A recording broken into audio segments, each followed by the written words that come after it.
Muy honrado de estar acá y sobre todo muy contento. Yo comentaba hace rato, bueno, me he sentido por supuesto muy a gusto acá en España desde que llegamos a San Sebastián, pero cuando traspasamos la puerta del Centro de la Diversidad Cultural, yo comentaba allí que sentía que había llegado otra vez a Venezuela y es un poco la idea de este Centro de la Diversidad Cultural, que exprese la riqueza de un país que tiene muchas culturas que conviven ahí dentro, que exprese toda la potencialidad de un pueblo que está en movimiento, que está resuelto a hacer cosas, que se ha descubierto 1000 veces creador y que crea y hace múltiples cosas en la música, en las artes, en la cultura, en la educación, en todos lados. Entonces, de ese país venimos, de ese país pequeño en extensión, al norte de Sudamérica. Hablarles un poquito de lo que ha significado estas 2 décadas del Centro Nacional Autónomo de Cinematografía, que para nada es la totalidad de 117 años de historia de cine en Venezuela, ¿no? Venezuela inauguró su cine allí el 28 de enero de 1897 con algunas películas que se presentaron en Maracaibo, en la ciudad de Maracaibo, en el mítico Teatro Baral. Y desde entonces ha vivido distintas etapas distintas, obviamente, etapas que incluyeron, a mí me gusta decirlo, la participación de un gran creador venezolano, el maestro Rómulo Gallegos, el autor de Doña Bárbara. Me gusta decir que fue uno de nuestros primeros cineastas. Y creo que describe, ¿no?, un poco el rol de un cineasta, que es un hombre o una mujer sensible, interesado e interesada por muchas cosas, por el mundo, ¿no? No es nada más una persona que sabe manejar un encuadre, ni sabe fotografiar, ni sabe manejar la luz. Entonces ese gran escritor venezolano, universal, que fue Rómulo Gallegos, hizo incluso alguna película, Juan de la Calle, en el año 1942. Y de alguna manera por allí se fueron desarrollando esos derroteros que posteriormente permitieron a final de la década de 1950 que nuestra Margot Benacerraf trajera a Venezuela la celebración del premio con Araya en el Festival de Cannes. En esa misma década surgió otro gran maestro nuestro, como fue Román Chalbaud, un hombre venido del teatro, que hizo del cine pues su hogar y su compromiso, su pasión, su vida. Y bueno, una década de los 60 signada por toda esa cantidad de cosas que signó la década de los 60 a todo el planeta, ¿no? No fue distinto en Venezuela, no fue distinto en un país convulso, en un país que instalaba un proceso del cual se tenía mucha esperanza de una democracia, etcétera, pero que en el ámbito del cine ese país no pudo encontrar realmente los apoyos necesarios para desarrollarse. Pero desde entonces surgieron, por ahí en la década de los 60, algunas iniciativas para promover proyectos de ley de cine. De tal manera que ya por ahí en 1966 surgieron los primeros intentos de poder tener un marco legal que creara una cierta estabilidad y lograra también juntar unos fondos para poder estimular un arte colectivo que, si bien se venía ya desarrollando en décadas anteriores, no pasaba de ser algunas películas nacidas de la singular astucia, audacia, arrojo de algunos de estos grandes que ya he mencionado antes.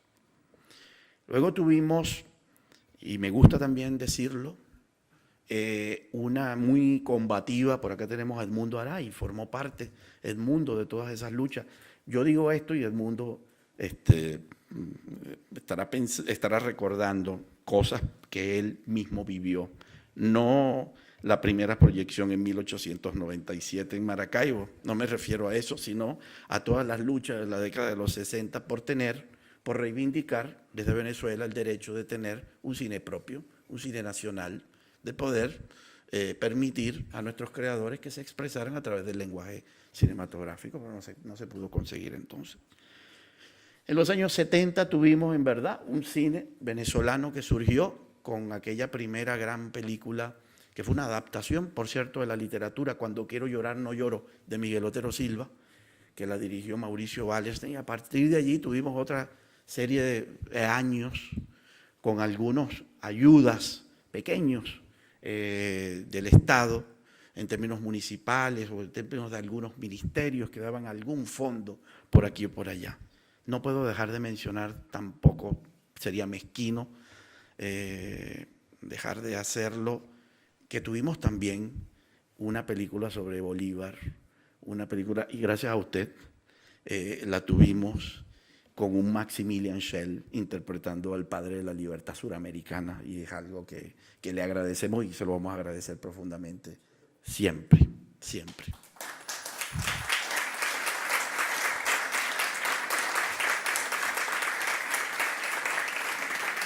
Señor Rafael Mateo.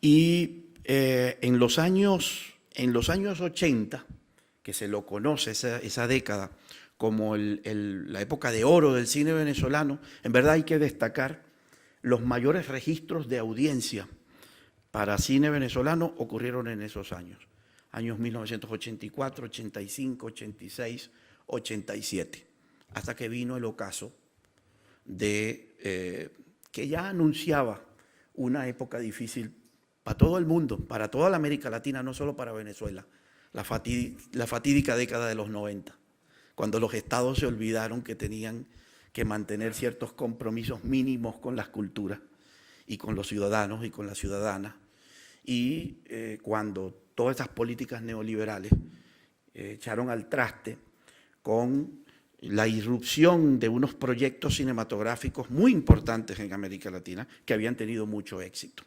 Yo también lo cito, en el año 1986, de las primeras 10 películas, de las películas más vistas, las primeras 10 en mi país, 6 fueron películas venezolanas. La número 1, la número 2, la número 3, la número 4 y la número 5, además de la número 6. Y el año anterior habían sido 3 o 4 y el año siguiente fueron 3 o 4 las primeras. Y eso tiene que ver, lo estimo así, con la necesidad que tienen los pueblos de verse, de reconocerse, de mirarse, de verse reflejados. Y eso ocurrió y nos sentimos en deuda con esa época que realmente representó una oportunidad realmente que quedó trunca, ¿no?, en el tiempo. Fíjense ustedes, durante la década de los 90, en Venezuela, entre 1990 y 1999, para todo el cine venezolano en esa década, no llegamos a 3,5 millones de espectadores, juntando los 10 años. Apenas este año, en los primeros 9 meses del año, estamos cercanos a los 4 millones de espectadores.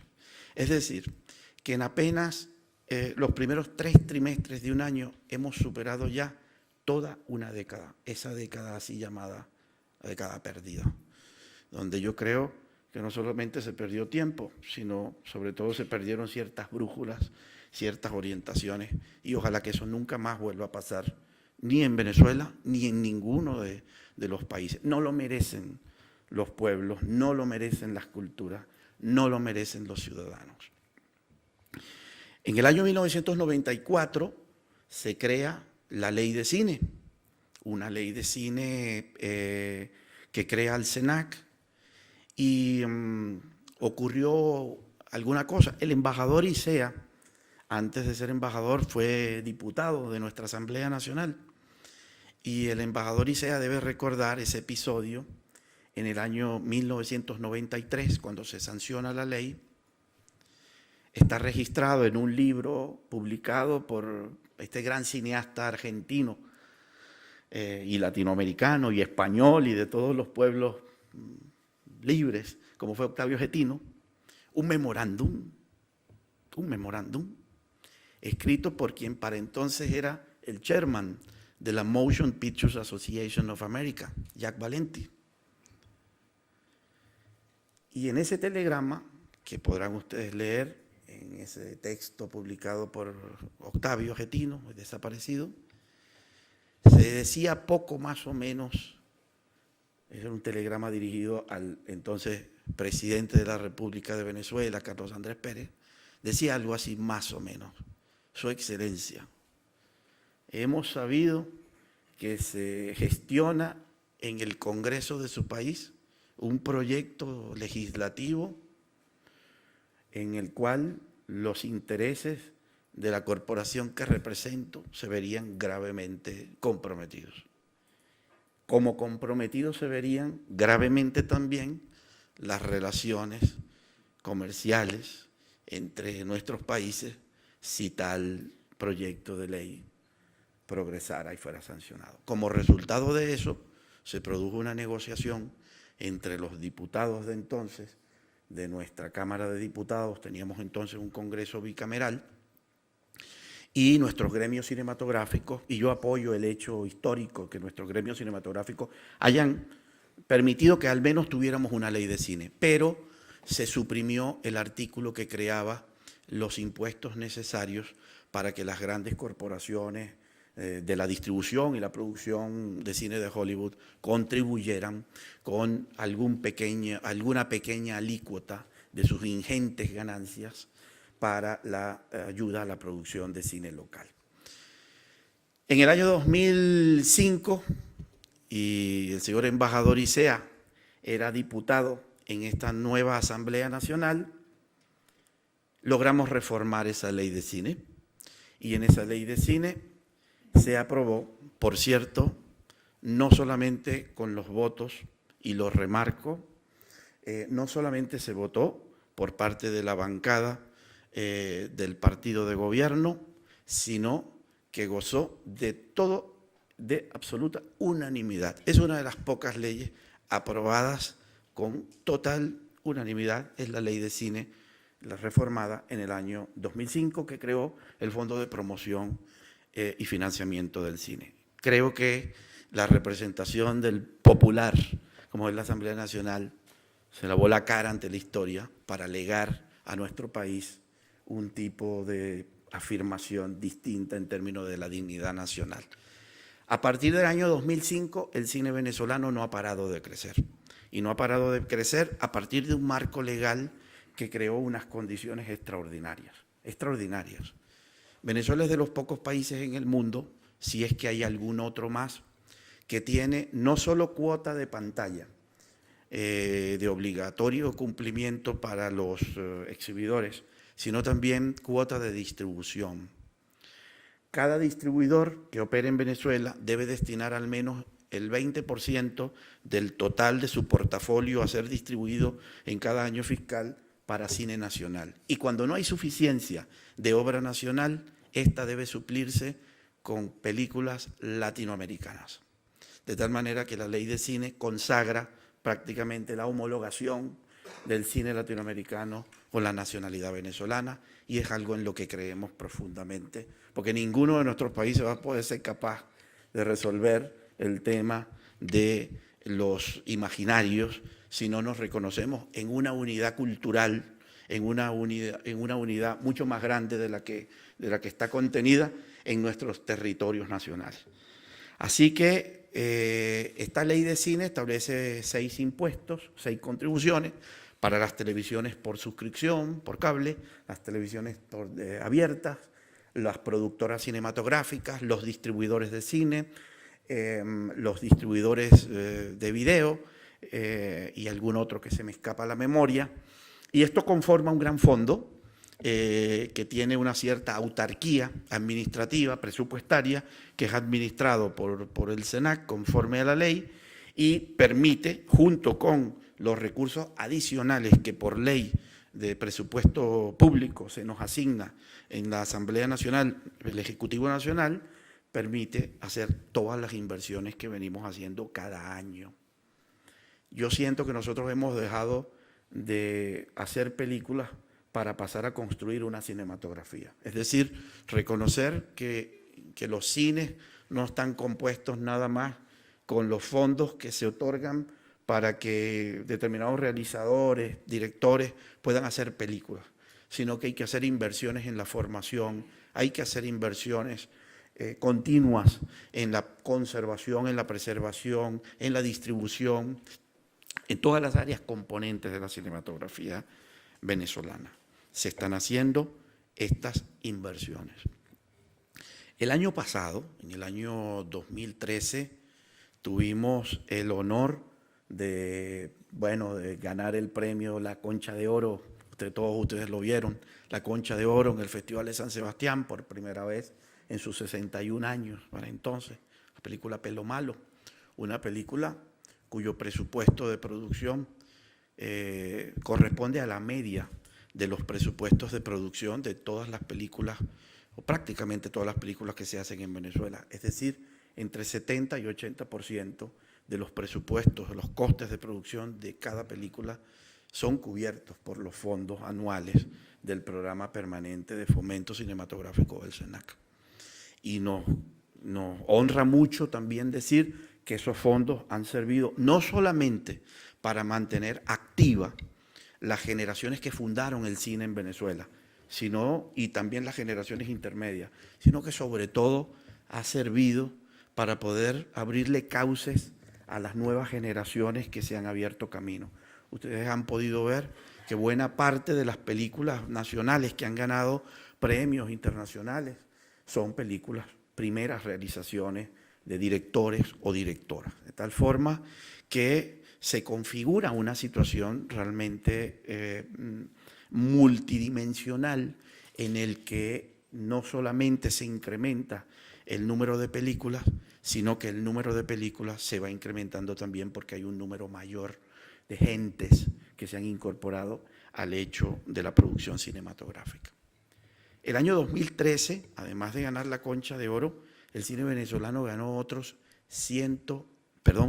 69 premios. Es decir, fuera de Venezuela, el cine venezolano ganó 70 premios internacionales el año pasado. Y esos premios estuvieron distribuidos en 28 títulos. Es decir, además de Pelo Malo, y nos honra mucho reafirmar que estamos muy contentos con el premio de Pelo Malo, pero otros 27 películas, aparte de Pelo Malo, fueron galardonadas también internacionalmente en distintos festivales en el mundo. Y el cine nuestro participó en un total de 180 festivales. Hoy nos complace decir, esto fue el año pasado, pero hoy nos complace decir que a día de hoy, la participación a día de hoy es de 194 festivales, con lo cual el récord del año pasado, que es el récord de toda la vida, ya ha sido superado y contando a partir del último trimestre de este año. El año pasado estrenamos 21 películas. Para que tengan ustedes referencia, en la década anterior estábamos estrenando 2 o 3 o ninguna película. O sea, hubo un par de años donde hubo ninguna película en cartelera. Y algún año, cuando tuvimos alguna película, hace 11 años, eso representó el 0,3% de la audiencia total de todo el cine visto en Venezuela, hace 11 años. A día de hoy es 15,25%. El año pasado se incrementó progresivamente a 9, el año anterior había sido 5, el año anterior 4, es decir, viene creciendo, como viene creciendo el número de películas que se están estrenando. Cada vez más nuestro público está queriendo verse, está queriendo más cine. Hasta la fecha hemos estrenado 17 largometrajes y tenemos algunos otros 10 o 12 más que debemos estar estrenando en el último trimestre. En general estamos estrenando una película cada viernes. Esto significa que para el año que viene hemos tenido que mover buena parte de la programación de este año, la tuvimos que mover para el año que viene, porque no queríamos estrenar 2 títulos nacionales en un mismo día. La Semana Cine en Venezuela comienza los días viernes y para justamente no ponernos a competir entre nosotros mismos, ya es bastante la competencia, por cierto poco leal, a la cual nuestros cines tienen que someterse cada día a inicio de semana. como para nosotros canibalizarnos entre nosotros mismos. Entonces, hemos ya pasado más de 20 títulos de largometraje que íbamos a estrenar este año, que habíamos prometido que íbamos a estrenar este año. No hay prisa. Van a haber 52 semanas también el año 2015, y en ese año 2015 dará tiempo para estrenar esas 20 que íbamos a tener este año, más las del año que viene. Con lo cual, mucho cine y mucha alegría de un país que se ve reflejado allí y que quiere cada vez más. Yo mencionaba hace poco, que lo que nos interesaba era construir una cinematografía. Edmundo Aray, gran maestro, gran amigo. Bueno, aquí hay muchos amigos que además lo hacen sentir a uno un poquito nervioso. Señor embajador, tuvimos gusto de tenerlo allí en mi país, honrados de tener a un embajador como usted en nuestra patria. Y gusto verlo acá nuevamente. Gran embajador, un memorable embajador español en Venezuela. Bueno, Edmundo Aray ha creado esto, no para de inventar cosas Edmundo. Edmundo es un adolescente perpetuo.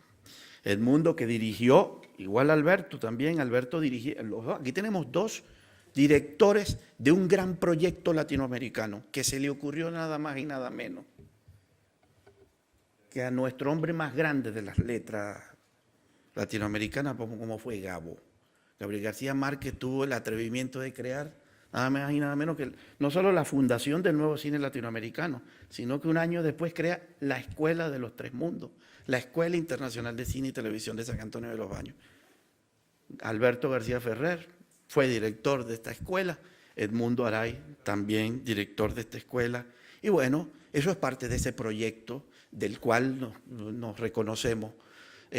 Ninguno de nuestros países puede cometer el error de pensar: vamos a hacer cine, vamos a dar unos fondos por aquí y por allá, y así se va construyendo el cine latinoamericano. No es verdad, no es verdad. El cine latinoamericano se va construyendo cuando uno empieza a ver aquí está Rosa. Rosa es egresada de la escuela.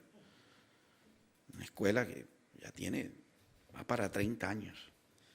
Rosa es egresada de la escuela. Mariana Rondón, ganadora de la Concha de Oro, es egresada de la primera promoción de esa escuela. Por aquí hay algunos otros compañeros y compañeras egresados de esa escuela, que es un proyecto latinoamericano, que es un proyecto que nos incluye, es decir, nos excede y por lo mismo nos incluye, ¿no? Bueno, con Edmundo inventamos este proyecto editorial. No solo del cine vive el cineasta, también vive de los libros. Y ahí hay unos conjuntos de libros que ya hemos empezado a sacar. Uno de ellos es aquel magnífico texto que es una investigación de la UNESCO sobre el cine comunitario en América Latina y el Caribe. Tuvimos la honra de participar en una triangulación con la Fundación del Nuevo Cine Latinoamericano allá en La Habana y el CENAC. Y bueno, ahí está ese texto que ha sido luego reeditado en otras oportunidades. Un libro magnífico. Un libro magnífico porque alguna gente puede cometer el error de pensar que el único cine que existe es aquel que se ve en los shoppings, en los centros comerciales, ¿no? Hay otro cine tal vez más orgánico en el sentido de que está enraizado con comunidades, con regiones, con zonas, que expresa urgencias, que expresa necesidades de comunicación o de expresión artística, etcétera. Y ese cine así llamado comunitario lo tenemos en Honduras, igual que en Bolivia, en Venezuela o en México. Es bueno saberlo, que tenemos investigadores en América Latina que se interesan, y es bueno también reconocer que la UNESCO siempre está pendiente de estas cosas, ¿no? Y hay otro conjunto de emprendimientos. Por ejemplo, tenemos allí el proyecto de la colección Barravento. Qué hermoso. Además es un homenaje perpetuo a ese hombre perpetuo, Glauber Rocha, ¿verdad?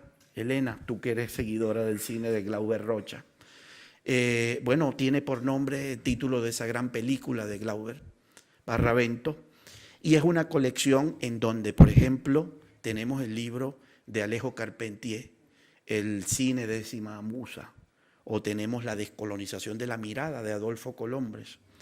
Tenemos libros magníficos que han sido escritos por los pensadores más importantes de la América Latina.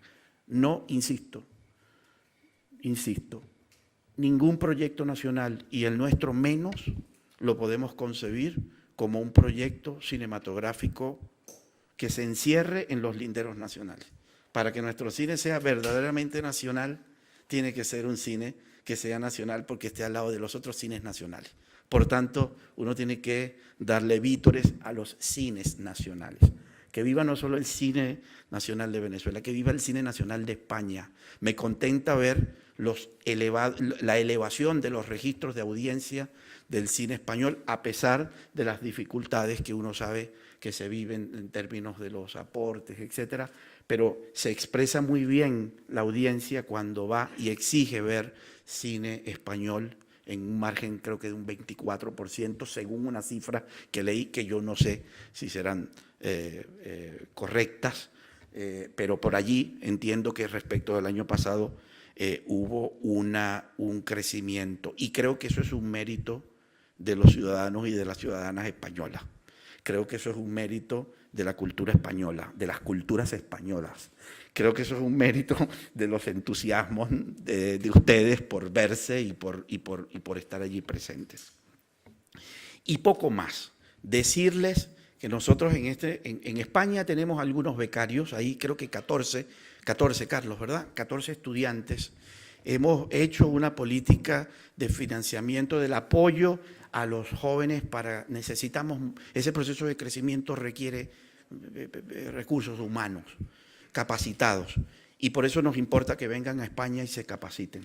Y por eso los apoyamos cuando se van al Brasil, o cuando se van a Chile, o cuando se van a la Argentina.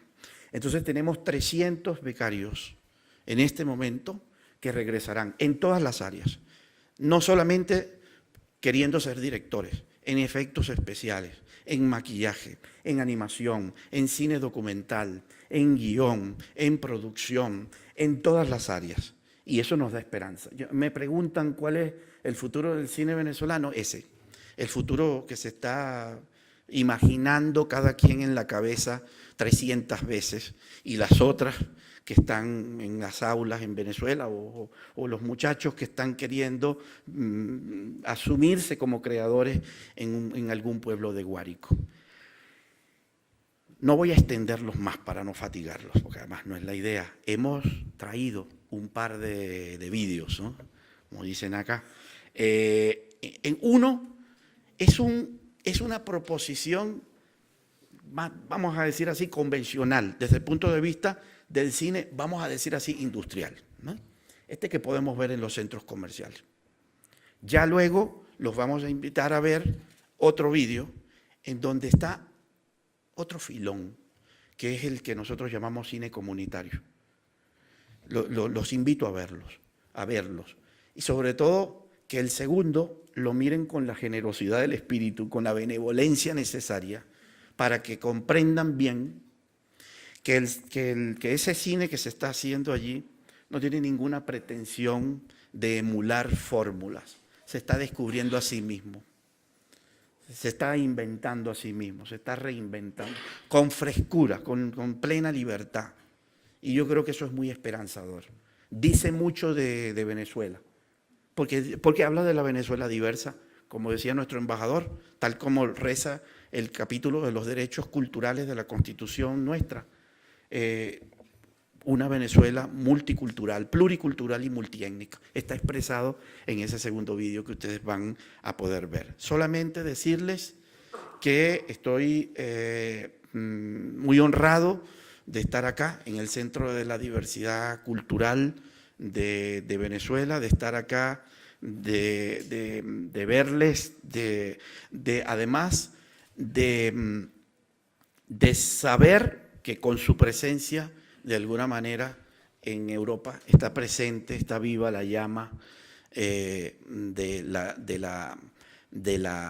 la idea bolivariana, de los países libres, de los países que se construyen a sí mismos, de los países que asumen el derecho como lo hace el mío, de establecer su propio proceso, respetando la diversidad de todos los demás procesos y sistemas políticos del mundo.